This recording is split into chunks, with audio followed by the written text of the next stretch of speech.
Hola a todos, bienvenidos a nuestro Facebook Live del día jueves. Estamos como todos los jueves a las 5 de la tarde con The Cruz La Office, el abogado de inmigración Narciso Cruz y la mascota de la oficina, el Bacon. El día de hoy vamos a hablar de noticias de inmigración. Una de ellas tiene que ver con qué indocumentados no van a calificar en caso de que haya una reforma migratoria. También vamos a hablar de que Biden retira la prohibición que bloqueaba la inmigración legal. Recordemos que el año pasado hubo ciertos cambios por parte de Trump y se habían dejado de emitir green cards.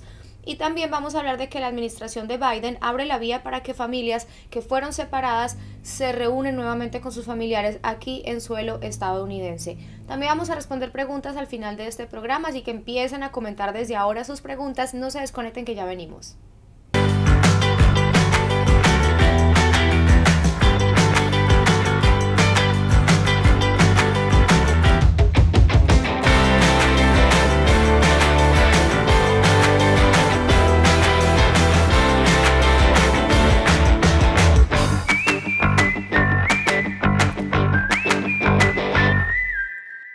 ¿Y quiénes son los inmigrantes indocumentados que no calificarán para la reforma migratoria? Bueno, el plan anunciado por el presidente Joe Biden y que se encuentra en manos de dos cámaras del Congreso deja fuera, entre otros, a aquellos que tienen antecedentes criminales y que no se encontraban en los Estados Unidos el 1 de enero del año 2021. El plan de reforma migratoria ofrecido por el presidente Joe Biden incluye un camino a la ciudadanía para la mayoría de los 11 millones de inmigrantes indocumentados que viven en este país, pero como mencionamos, habrían algunos indocumentados que se quedarían por fuera de esta reforma si tienen ciertos antecedentes criminales y si no estaban aquí en suelo estadounidense antes del 1 de enero del año 2021. Bueno, te voy a decir algo. Toda esta plática de una reforma migratoria, bueno, mucha gente me está llamando y me está preguntando cómo puedo calificar, qué va a pasar. Obviamente todo el mundo está esperando que pase una nueva ley y lamento diciéndote que ahorita en este momento, a la grabación de este video, principios de marzo, año 2021, actualmente no tenemos una reforma, no hay una nueva ley que una persona pueda calificar o no pueda calificar. Lo que yo entiendo es que esto va a ser un proceso quizás un poco largo. Va a tener que ver pues debates adentro de los canales de poder, la Recámara Baja, el Senado y obviamente firmado por el presidente. Al fin del día, ¿quién sabe qué va a ser esta reforma migratoria? ¿Quién sabe quiénes van a calificar o no calificar? Lo que yo sé es que ahorita algunos representantes están usando un tipo de estrategia que ellos quieren implementar. Obviamente es pasar una reforma en pedazos. ¿Qué significa eso? Bueno, lo que significa eso es que cierta gente piensa que tienen una oportunidad mucho más fuerte para pasar una reforma migratoria si se concentran en ciertos grupos. Por ejemplo, pasar una reforma migratoria para ayudar a la gente que tiene el beneficio que se llama DACA o el TPS. Empezar con eso y después quizás pasar una reforma migratoria para la gente que trabaja o ha trabajado en el campo y concentrarse en esos aspectos, pasar esa ley porque obviamente esas leyes o esos grupos tienen el apoyo de la mayoría de gente que está en poder. Estamos hablando de la Recámara Baja y el Senado. Por otro lado, Biden retira la prohibición que bloqueaba la inmigración legal. El presidente Joe Biden ordenó reanudar la emisión de tarjetas de residencia permanente que fue suspendida por su predecesor durante la pandemia y que, según abogados, estaba bloqueando la mayor parte de la inmigración legal a los Estados Unidos. Biden retiró una suspensión implementada por el gobierno de Trump en una proclama que hizo esta semana, donde estipuló que cerrarle la puerta a los inmigrantes legales no promueve los intereses de Estados Unidos.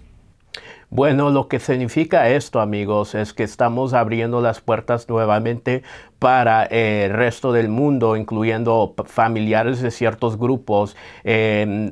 Técnicamente lo que esto hace es que abre la oportunidad para la gente que está bajo el boletín de visa para emigrar. Déjame explicarles. Obviamente el Servicio de Inmigración, como ya conocen muchos, es un sistema de categorías de preferencia. Ciertas categorías o ciertas preferencias hay una prioridad muy alta y entonces no hay tiempo para esperar. No tenemos que esperar que haya una visa disponible. Pero sí, migración algunas veces limita a ciertos grupos y hay visas disponibles para cada país. Por ejemplo, los mexicanos bajo la categoría F4, hermano ciudadano o hermana ciudadana, pidiendo a su hermano del país de México, lamentablemente es una visa, una categoría muy lenta, y la proclamación del expresidente Trump lamentablemente paró este proceso para esa categoría. Pero ahora lo que sucede es que este presidente Biden va a decir que estas aplicaciones ahora sí se pueden procesar para tener sus entrevistas en un consulado como el consulado de Ciudad Juárez para los mexicanos. Obviamente también otras categorías van a tener favor, como hijos de ciudadanos o residentes permanentes más de la edad de 21 años o la familia de un residente permanente como su esposa o sus hijos menores de edades. Ya vamos a programar esas citas para que tengan éxito y puedan ir adelante en Ciudad Juárez. Y por último, otra noticia también positiva tiene que ver con que Biden abre la vía para la reunificación en Estados Unidos de las familias migrantes separadas en la era de Trump.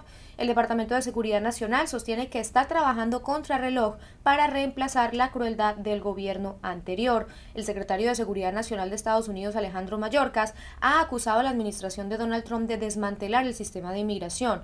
Por eso se está haciendo todo lo posible y se ha comprometido Por eso Mayorkas se ha comprometido a buscar opciones para que las familias de migrantes separadas durante la era de Trump puedan reunirse en el suelo estadounidense. Aseguró que el gobierno de Joe Biden está trabajando de manera conjunta con países como Honduras, Guatemala y El Salvador en este tema. Eso es algo excelente. Lo que estamos viendo aquí es una diferencia de gente en poder. Con la otra administración, lamentablemente, eran grupos de grupos privados o de bajos recursos que estaban peleando para la unificación de estos familiares. Por ahora lo que estamos viendo es el propio gobierno de los Estados Unidos que está haciendo y moviendo para que estos grupos ahora se puedan unir. Estas familias separadas era un terror viendo familias, hijos menores de edad siendo separados de sus propias familias.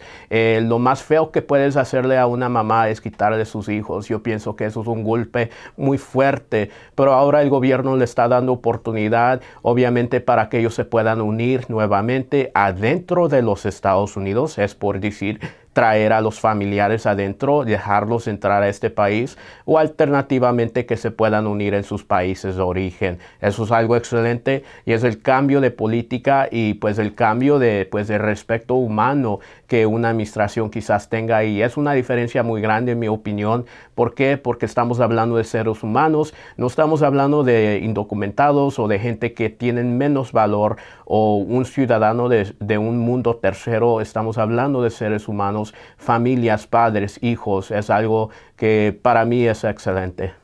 Bueno, ahorita sí vamos a entrar de lleno con las preguntas que ustedes han hecho llegar a través de las redes sociales. Recuerden que si no saben quiénes somos y apenas se están conectando, somos la oficina de abogados de The Cruz Law Office. Estamos ubicados en el sur de California, en el área de San Diego y en el área de San Marco. Allá hay dos oficinas donde ustedes pueden venir a obtener consultas con el abogado Narciso Cruz. En caso de que no se encuentren en el área, no se preocupen, llaman al número que aparece aquí en pantalla, 619-717-2233, y allí pueden agendar una consulta en persona y venir hasta alguna de las oficinas. Y en caso de que no estén aquí en el área, lo que pueden hacer es que pueden llamar a ese número y pedir asesoría a distancia, por teléfono, por videollamada, por Skype, por WhatsApp, por cualquier medio que les quede más fácil.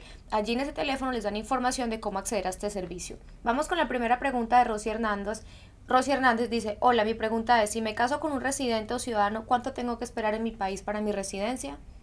Te agradezco bastante esta pregunta. Obviamente tenemos que saber ciertas cosas primero. Tú te encuentras afuera de los Estados Unidos, entonces técnicamente el proceso se va a llamar un proceso consular. Vas a tener que ir al consulado de tu propio país para agarrar este beneficio. Lo primero que quiero decirte es esto, y quizás es lo más importante. Tu matrimonio con esta pareja debe de ser por razones de matrimonio. ¿Qué significa eso? Bueno, lamentablemente el servicio de inmigración no te va a dar el beneficio de ser residente permanente simplemente porque tienes una acta de matrimonio y algunas fotos con tu pareja tu esposo, tu esposa, residente o ciudadano. Tienes que tener evidencia que ustedes legítimamente sí son más que nada esposo y esposa o tienen un matrimonio legítimo. Aquí en este caso lo que te quiero decir es que es muy importante esa evidencia. Ahora la pregunta, ¿cuánto tiempo va a tomar para que yo pueda entrar a los Estados Unidos? Todo depende en ciertas circunstancias. Te voy a decir que el primer paso obviamente es metiendo una petición familiar. Es por decir que el ciudadano o si no el residente permanente que te quiere emigrar meta una petición para pedirte. Esta es la petición, la famosa I-130 que se va a implementar, se va a meter con el Servicio de Inmigración. Vamos a esperar tiempo para que se procese y se apruebe esa petición que normalmente demora quizás un transcurso de ahorita estamos viendo de 8, 10 o hasta 12 meses. Un año puede ser que se apruebe esa petición. Ya que se apruebe esa petición, lo que vamos a ver es que en un transcurso de 60 días, una agencia que se llama National Visa Center, NVC, o por sus siglas en inglés, o el Centro Nacional de Visas, va a pedirte por ciertos documentos. Estos son documentos biográficos y también documentos de ingreso de la persona quien te quiere emigrar a los Estados Unidos y podemos planear una cita para el consulado. Ahora esta es la clave de tu pregunta. Todo depende en qué país estás. Lamentablemente para los mexicanos, antes de la pandemia, la cita a Ciudad Juárez estaba demorando 11 meses. Ahora es un poco más espacio por lo que está pasando en el mundo. Lamento anunciando eso. Entonces, técnicamente este proceso sí puede tardar tiempo. Ahora también depende en qué país estás. Si no estás y no eres mexicano, estás yendo a otro consulado, puede ser diferente este proceso y quizás pueda ser mucho más rápido, dependiendo en el consulado y también las guías que ellos están siguiendo por el COVID, si acaso están teniendo citas en persona o realmente no están teniendo esas citas. Para el consulado de México, si están dando citas para la gente que está viviendo en el país mexicano para tener una entrevista y emigrar a los Estados Unidos. Entonces la gente que se encuentra en los Estados Unidos para ir al consulado mexicano actualmente, supuestamente por lo que ha anunciado el consulado a la grabación de este video, actualmente no están dando citas para la gente viviendo en los Estados Unidos. Para la gente que está en el país mexicano, que está siendo pedido por un residente o un ciudadano, sí están dando esas citas. Bueno, ahorita vamos con esta pregunta de Maurillo Valle que dice: mi esposa la pidió su hermano con la 245I el 30 de abril del 2001. Fuimos deportados en julio 25 del 2011. Ya faltan 5 meses para cumplir el castigo de los 10 años. ¿Puedo entrar en esta petición de mi esposa? Nosotros nos casamos en California en diciembre 20 de 1991. Muchas gracias, abogado. Bueno, te agradezco bastante esta pregunta que me estás haciendo. Esta pregunta tiene muchos detalles y muchas claves y palabras legales. Estás mencionando una petición que se llama la 245I. La gente que no sabe y que no entiende qué es una 245I, bueno, es una ley que da la habilidad de una persona a tener ciertos beneficios siempre y cuando se metió o se archivió una petición para pedirlos, para tratar de emigrar a otra persona antes de la fecha 30 de abril 2001. Están bajo la 245I. El beneficio que normalmente trae esa petición que se archivó es que una persona puede tener el poder de hacer el proceso adentro de los Estados Unidos siempre y cuando tienen ciertas cosas insatisfechas. Por ejemplo, quizás ellos estaban físicamente presentes en los Estados Unidos antes o durante la fecha 22 de diciembre año 2000. Igual tenemos que enseñar que esa petición que se metió, se archivó antes de la fecha 30 de abril 2001, se archivó y fue o pudo ser aprobable. ¿Qué significa eso? Significa que sí realmente existía la relación entre familiares o si exactamente era quizás una petición acerca de labor y si potencialmente tenía el poder de ser aprobable. Igual también tenemos que enseñar que esta persona es elegible para emigrar adentro de los Estados Unidos. Es por decir que no ha tenido deportaciones, no ha tenido salidas, no ha tenido antecedentes de inmigración y puede ser pues aprobado este caso. Aquí en este caso estamos hablando de un detalle diferente. Lamento diciéndote que sí parece que te encuentras afuera en el extranjero. Hay una petición archivada. Esta petición es bajo la categoría F4 porque parece que un hermano ciudadano americano pidió a tu esposa y esa petición está pendiente. Ahora, amigo, te voy a decir que tú también cabes bajo esa petición siempre y cuando tú manteniste una relación con tu pareja o quieren inmigrar al mismo tiempo con la misma I-130. Lo que te quiero decir es que tienes que esperar el tiempo para que eso se pueda hacer realístico. Estoy hablando del segundo paso. Ya sabe todo el mundo que la inmigración es un sistema de categorías de preferencia. Una petición que se metió el año 2001 por un hermano ciudadano americano pidiendo a sus hermanos o hermanas del extranjero. Actualmente no es tiempo para procesar el paso número 2, tan siquiera para los mexicanos. Normalmente esas peticiones ahorita están yendo por el 98. Lo que significa eso es que la gente que metió esa petición en 98, ahorita quizás en estos momentos es tiempo para hacer el proceso número 2. El paso número 2, que es la residencia, obtener ese beneficio. Ahora, si tu petición fue metida en 2001, todavía es tiempo de esperar. Bueno, ahorita vamos con este comentario de Marcia Flores que dice: gracias por su información, abogado, es muy concreta y me ayuda mucho, bendiciones. Muchas gracias, Marcia, por ese mensaje. Vamos con Robin Alejandro Ortega Rincón que dice: hola, ¿cómo están? Quiero solicitar información. ¿Dónde los puedo contactar? Bueno, tú ya sabes que nos encontramos aquí en San Diego, California, sur de California. Pueden venir a nuestra oficina. Obviamente estamos teniendo las precauciones del COVID con las máscaras y la distancia social. Pero Laura, si una persona no se encuentra en el sur de California, ¿qué pueden hacer? Así es, Narciso. Para las personas que no se encuentran aquí en el área, simplemente llamen al número que aparece aquí en pantalla, 619-717-2233. Allí les dan información de cómo acceder al servicio de asesoría a distancia por teléfono, sin importar dónde ustedes estén ubicados, si están en otro estado o fuera de los Estados Unidos. No importa, simplemente llaman a ese número y allí les dan toda la información de cuál es el precio y cómo pueden acceder a este servicio para que tengan asesoría con el abogado Narciso Cruz como si estuvieran aquí directamente en la oficina. Ahorita vamos con Teresa Zamora que dice: ¿puede una persona con visa y que ha estado trabajando con nombre falso tener el beneficio de esta reforma migratoria? Bueno, te voy a decir algo muy importante. Yo no estoy seguro. ¿Por qué? Porque obviamente todavía no ha pasado una reforma migratoria. Todo el mundo está esperando y obviamente si acaso sale una reforma migratoria, vamos a saber quiénes sí y quiénes no. Pero al momento que todo esto se está preparando, lo único que te puedo dar es consejos. Obviamente trabajar sin documentos en este país no se permite. Yo como abogado nunca te puedo recomendar que lo hagas. ¿Por qué? Porque es en contra de la ley y yo como abogado nunca te puedo decir algo que pues violes las leyes o que hagas algo que está en contra de una ley. Aunque nosotros ya sabemos que algunas leyes están muy injustificadas. Eso es cierto.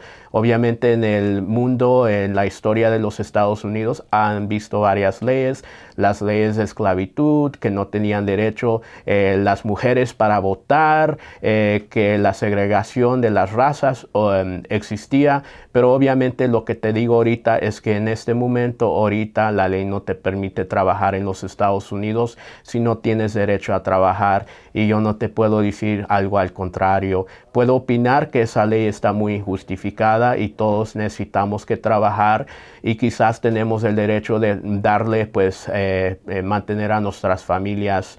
Pero más que eso no te puedo comentar acerca de lo que tú estás haciendo o decirte que lo debes de seguir haciendo.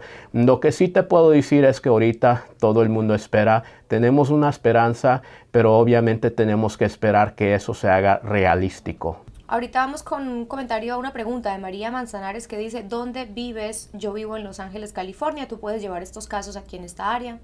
Yo estoy en San Diego, California. Ahí está ubicado nuestra oficina, sur de California. Tú parece que estás unas 2 horas de nosotros, al norte de Los Ángeles, que está muy cerca. Pero obviamente sí tenemos la capacidad de llevar casos por todos los Estados Unidos y aún afuera de los Estados Unidos, porque estamos hablando del tema de inmigración.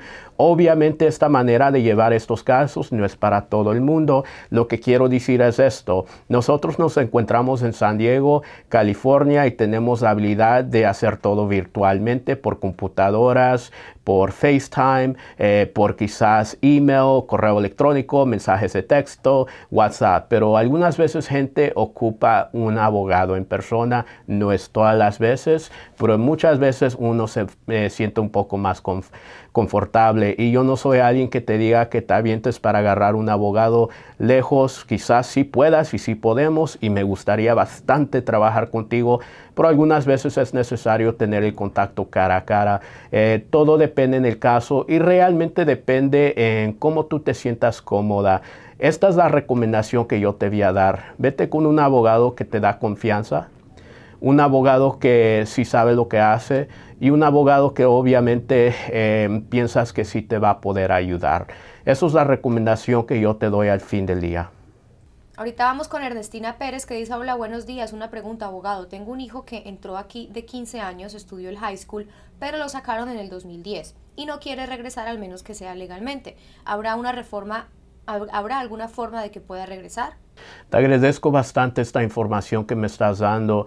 Entonces parece que hubo aquí un joven que pues sí tuvo una vida aquí anteriormente, hizo todo, la escuela, pero después parece que sus padres lo sacaron de los Estados Unidos y ahora se encuentra en un país extranjero. Lo que entiendo base esta pregunta es que esta persona no tuvo estatus legal mientras estaba viviendo en los Estados Unidos.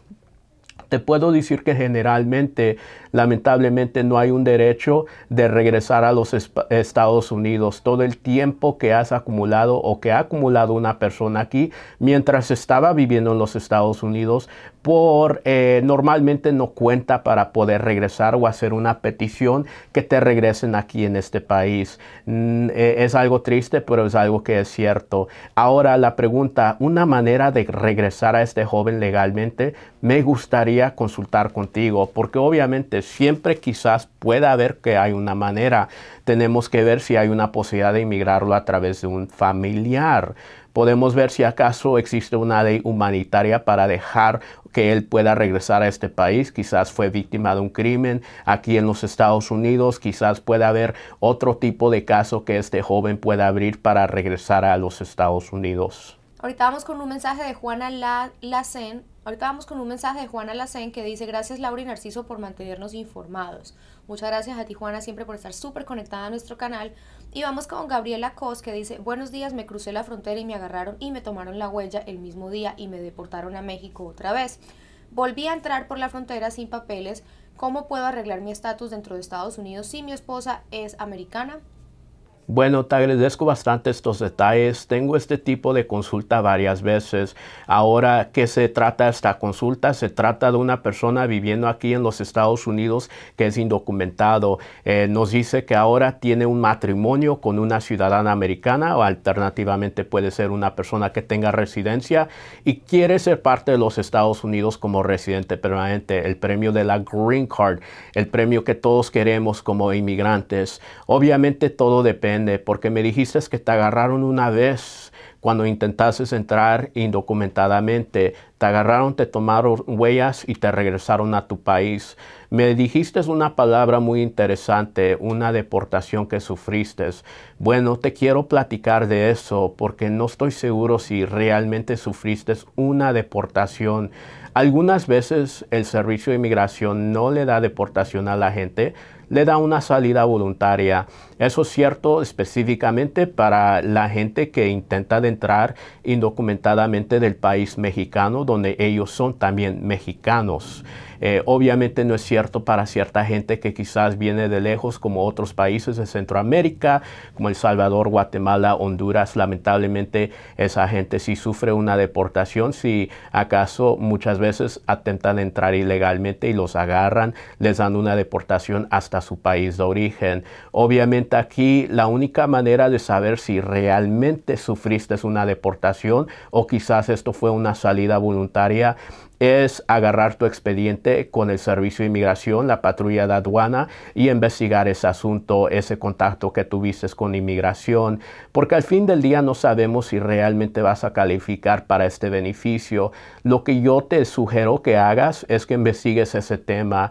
Este caso se llama pues FOIA, Freedom of Information Act. FOIA por sus siglas en inglés es sacar tus huellas, tomar tus huellas y pedir tu expediente con el Servicio de Inmigración, la patrulla de aduana, la agencia de ICE, el FBI, y tratar de ver qué tipo de historial tienes, que fue esa agarrada, si realmente fue una salida voluntaria o fue quizás una deportación. Si fue una deportación, podemos planear exactamente qué podemos hacer. Si fue una salida voluntaria, quizás vas a tener éxito en poder hacerte residente permanente. Pero eso es el primer paso, estudiar tu historial para saber cómo vamos a planear tu futuro.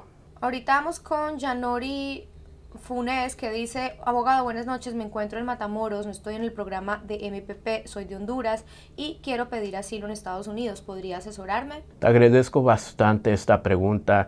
Entiendo que estás aquí cerca de los Estados Unidos, en el país mexicano, pero tú no eres mexicana, eres del país de Honduras y lamentablemente no, más que nada, no tienes el beneficio de estar parte del programa MPP, que ya sabemos todo, que ese programa se ha eliminado y ahorita en los Estados Unidos está procesando a la gente que está bajo el programa de MPP para regresar a los Estados Unidos y darles una entrada legal. Ahora tú te encuentras en una situación difícil, estás casi que en el limbo, porque actualmente en este momento los Estados Unidos no está procesando a gente para el tema de asilo. Eso obviamente no es cierto para pues todas las circunstancias. Te voy a decir algo que lamentablemente no estoy seguro, obviamente, si esto es cierto o no es cierto, porque hemos visto gente que pues se avienta para entrar a los Estados Unidos, pedir el asilo, que hace los Estados Unidos en ciertos casos, los deja entrar, les da el parol inmediatamente y los deja entrar. Te digo esto porque sí está pasando, pero no te digo esto para que te avientes y lo intentes hacer, porque puede ser que tú gastes tu tiempo, es algo peligroso y quizás es algo costoso. No quiero pues yo decirte que sí, los Estados Unidos está aceptando gente para el asilo, porque eso realmente no es cierto. La mayoría de gente que está pidiendo asilo, que no está parte del programa de MPP, los Estados Unidos está todavía usando el tema de la pandemia para no admitirlos y dejarlos afuera. Obviamente no los están registrando para el programa de MPP, están casi que en un limbo. Pero eso es lo que está pasando actualmente y eso es lo que te puedo decir acerca de lo que está sucediendo en este momento. Ojalá que eso cambie muy pronto. Obviamente yo voy a dar aquí notificaciones y novedades acerca de lo que pasa para la gente que se encuentra afuera pidiendo el asilo o quiere pedir un asilo, para que ellos estén lo más informado acerca del proceso y lo que hace aquí el protocolo que sigue los Estados Unidos. Ahorita vamos con Verónica Ayón, que dice: hola, yo sufrí violencia doméstica en el 2007. ¿Calificaría para visa U? Tengo un hijo ciudadano americano de 29 años que está hospitalizado desde el 2019. No camina, solo habla, tiene una bala en la cabeza, no tiene movilidad alguna. Lamento mucho estas circunstancias. Qué terrible es estas circunstancias de tu hijo. Igual lamento que tú sufriste violencia doméstica. Parece que tu caso de violencia doméstica fue hace tiempo, fue quizás más de una década. Es un caso viejito, un caso que ocurrió, parece que me dijiste año 2007, si estoy seguro. Parece que sí. Entonces aquí lo que te quiero decir es un poco para que el público nos entienda. La visa U es un remedio humanitario para ciertas víctimas de crímenes calificados. Ahora la visa U, para tener este beneficio ocupas 4 cosas. Tener estas 4 cosas es satisfecho.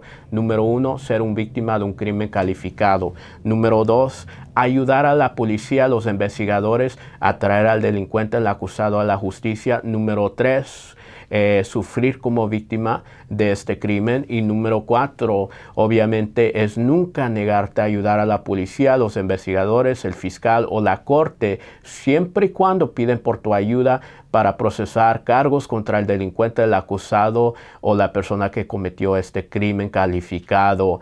Aquí te voy a decir que es posible que todavía puedes tener la visa U, aunque tu caso fue desde el año 2007, por el hecho que esas 4 cosas que tienes que tener en satisfecho, si acaso hay un récord o existe evidencia que sí lo tienes en satisfecho, sí vas a tener la potencial, la habilidad de tener este beneficio de la visa U y eventualmente agarrar lo que la gente quiere de la visa U. Ahora, ¿qué es el beneficio? ¿Qué es el premio de la visa U? La visa U te puede dar un estatus no inmigrante, visa U, por un periodo de 4 años, con un permiso de trabajo y obviamente el seguro social. Después de 3 años con ese beneficio, lo que tú puedes hacer es hacerte residente permanente sin que alguien te tenga que pedir. Obviamente es algo excelente porque de algo muy mal puede venir algo excelente. Obviamente sí es posible que califiques para la visa U. Normalmente yo sí manejo estos procesos y lo que yo le pido a la gente cuando tiene una consulta conmigo acerca de este tema de la visa U es que me gustaría ver la evidencia que tiene a la mano del tema del reporte de policía, quizás si hubo una corte criminal, si tienen pues los citatorios que algunas veces dan para estas cortes, que una persona los llaman como testigo. Sería excelente si yo pueda tener esa oportunidad de ver esos documentos durante nuestra cita, nuestra consulta, para que te pueda dar un aviso si esto es un buen caso para la visa U. No todos los casos son buenos para la visa U. ¿Por qué? Porque esos 4 requisitos son muy importantes. Yo me gusta ver cuáles gentes sí califican y cuáles gentes no. Normalmente no me gusta meter un caso que yo sé no va a tener éxito. Y es por eso que durante nuestra consulta, nuestra cita, me gusta revisar estos documentos y la experiencia que yo tengo sabiendo cómo inmigración lleva estos casos, cómo los aprueba, quién sí, quién no. Te puedo decir técnicamente si es posible o si no es posible. Ahora acerca de tu hijo que lamentablemente tiene un tema muy grave y lamento que él está en estas circunstancias. Te digo que no sé qué pasó con esa circunstancia de tu hijo. Parece que fue que alguien le metió una bala en su cabeza. No sé si acaso hay un reporte de policía o sucedió eso y es un tema criminal, pero quizás eso aún te puede ayudar a él o puede ayudar pues a la familia de tu hijo. ¿Quién sabe? Me gustaría saber mucho más de ese tema y pues hablar contigo si tienes la habilidad de llamarme para consultar conmigo. Abogado Narciso, tengo una pregunta con respecto a este tema. Si este joven que tiene 29 años que le dispararon es ciudadano de Estados Unidos, pero esto le ocurre en México y no fue en suelo estadounidense, ¿igual podría calificar a su mamá para un beneficio de visa U? Todo depende. Obviamente, para la visa U tenemos que hablar de un crimen calificado, un crimen que ocurrió en un país extranjero que no fue en una violación de las leyes de los Estados Unidos o adentro de la jurisdicción de los Estados Unidos. Lamentablemente no va a calificar para la visa U. Pero ahora mucha gente dice, ¿qué tal el asilo? ¿Esta persona puede pedir el asilo? Igual todo depende. Te voy a decir algo muy importante del asilo. No todos califican para el asilo, aunque han sufrido extremadamente, como este caballero que lamentablemente sufrió algo muy terrible. ¿Por qué digo eso? Porque todo tiene que ver con las razones por qué estas maldades, estas circunstancias pasaron en la vida. Los Estados Unidos no le va a dar el asilo a todo el mundo que sufrió un crimen. Ellos normalmente se concentran en ciertas categorías protegidas. ¿Qué significa eso? Significa que tenemos que saber por qué tu hijo de la edad de 29 fue pues perseguido, maltratado o fue dañado en su país de origen o pues fue dañado en el país mexicano. Fue por razones de su raza, su religión, su opinión política, membresía en un grupo en particular, su nacionalidad, etnia. Tenemos que saber eso y tienes que tener evidencia que eso sí fueron las razones para calificar para un caso de asilo y tener éxito con el tema de asilo.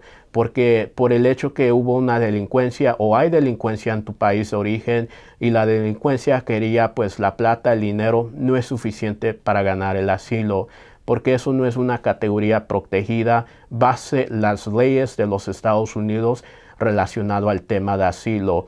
Obviamente no quiero decirte que el caso simplemente no es asilo, porque no quiero dar una consulta acerca de este video de YouTube. Normalmente toma un tiempo para que yo pueda hablar contigo, agarrar detalles acerca de lo que pasó en tu país para que vea yo realmente si es un caso viable para el asilo. No doy ahorita consejo general que esto no os va a servir. Lo que quiero decir es esto.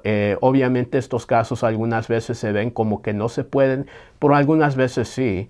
Y algunas veces se ven como que sí se pueden, pero algunas veces no. Lo que realmente importa aquí es agarrar todos los detalles. Y es por eso que muchas veces le invito a la gente que tenga consultas conmigo para platicar detalladamente lo que sucedió y un caso de asilo y planearlo con pues mucho cuidado igual. Bueno, abogado Narciso, ya hemos llegado al final de este programa. Muchísimas gracias como siempre por dedicar tiempo para estar aquí y ayudar a los inmigrantes a través de este canal, informarlos y orientarlos.